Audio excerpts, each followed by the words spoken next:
It was a quiet Saturday morning.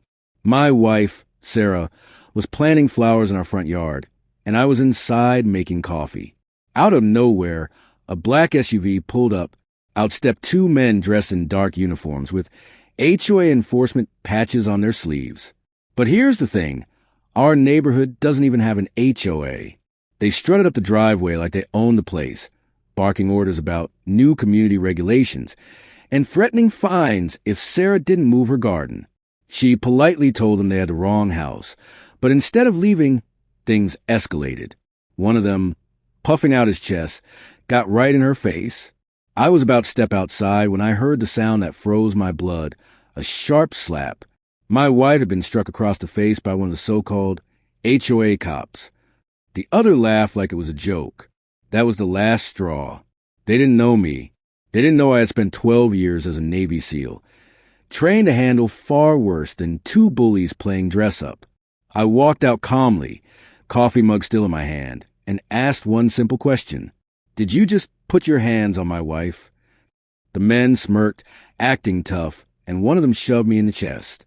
That was a mistake. In that instant, my training kicked in. Years of discipline and combat experience surged through me like muscle memory. I set my coffee mug down on the porch and moved faster than they could blink.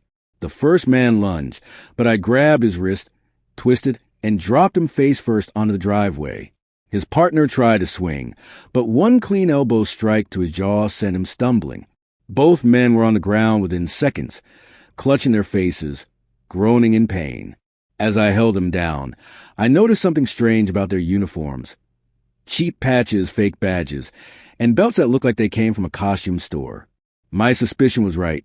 These weren't cops, and they definitely weren't part of any HOA.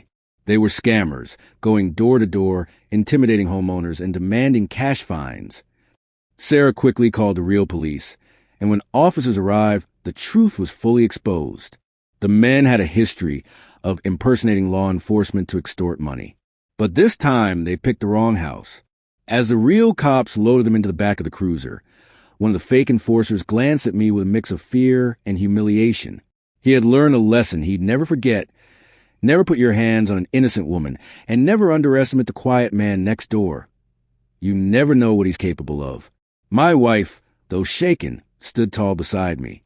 The officers thanked us for staying calm and helping them crack the case. And as I picked up my untouched coffee mug, I realized something. Peace is always the goal, but when someone threatens your family, sometimes you have to remind them why messing with a Navy SEAL is the worst mistake they'll ever make.